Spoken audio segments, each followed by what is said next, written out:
அனைவருக்கும் வணக்கம். நமது சேனலுக்கு உங்களை அன்போடு வரவேற்கிறோம்.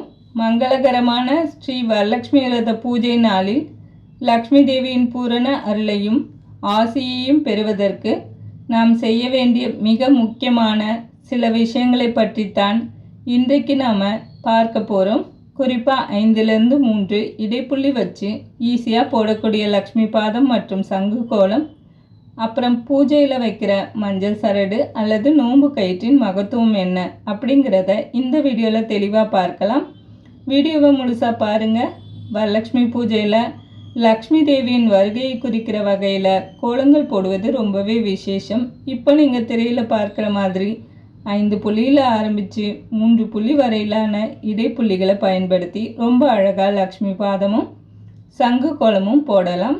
இந்த கோலத்தை நாம் சும்மா தரையில் மட்டும் போடாமல் பூஜையில் வரலட்சுமி தாயாரின் பாதத்திற்கு அடியில் வரைஞ்சி அதன் மீது நோன்பு கயிற்றை வைத்து அர்ச்சனை செய்து வழிபடுவது அளப்பரிய பலன்களை தரும்.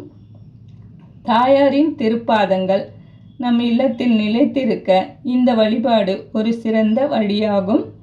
வரலட்சுமி பூஜையில் மஞ்சள் சரடு அதாவது நோன்பு கயிறு மிக மிக முக்கிய பங்கு வகிக்குது. பூஜை ஆரம்பிக்கிறதுக்கு முன்னாடி சுத்தமான மஞ்சள் நூலை எடுத்து அதில் சரியாக 9 முடிச்சுகள் போட வேண்டும்.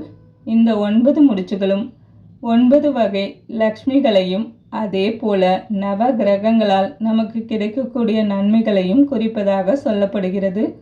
முடிச்சுகள் போட்ட பிறகு அந்த கயிற்றின் நடுவே ஒரு சிறிய பூவை கட்டி தயாராக வைக்கணும். இந்த நோன்பு கயிற்றை லக்ஷ்மி பாத கோலத்தின் மீது வைத்து மந்திரங்கள் கூறி மனதார அர்ச்சனை செய்து வழிபட வேண்டும். பூஜை முழுமையாக முடிஞ்சதும் அப்புறமா வீட்டில் உள்ள பெரியவர்களிடம் மனதார ஆசி பெற்று இந்த நோன்பு கயிற்றை நம்முடைய வலது கையில் கட்டிக்கொள்ள வேண்டும். இந்த மங்களகரமான மஞ்சள் சரடு சுமங்கலி பெண்களுக்கு சுமங்கலி தன்மையையும் லக்ஷ்மி தேவியின் பூரண பாதுகாப்பையும் என்றும் அளிப்பதாக கருதப்படுகிறது. இது சுமங்கலி பெண்கள் மட்டும்தான் கட்டிக்கணும்னு இல்லைங்க. வீட்டில் உள்ள இளம் பெண்கள், குழந்தைகள் என அனைவரும் இந்த சரடை கட்டிக்கொள்ளலாம். இது குடும்பத்தில் உள்ள அனைவருக்கும் வரலட்சுமி தாயாரின் அருளையும் மங்களகரமான வாழ்வையும் தந்திடும். 9 முடிச்சுகள் போட்ட நோன்பு கயிறை வச்சு வழிபடுறதன் மூலமாக லக்ஷ்மி தேவியின் அருளை நாம் எளிதாக பெற முடியும். இந்த வரலட்சுமி விரத நாளில் நீங்களும் இந்த எளிய வழிமுறைகளை பின்பற்றி தாயாரின் பூரண ஆசியை பெற்று சகல ஐஸ்வர்யங்களோடும் வாழ பிரார்த்திக்கிறோம்.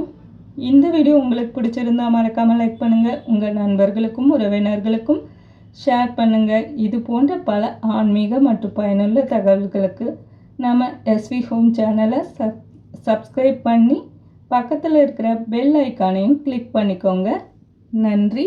வாழ்க வளமுடன்.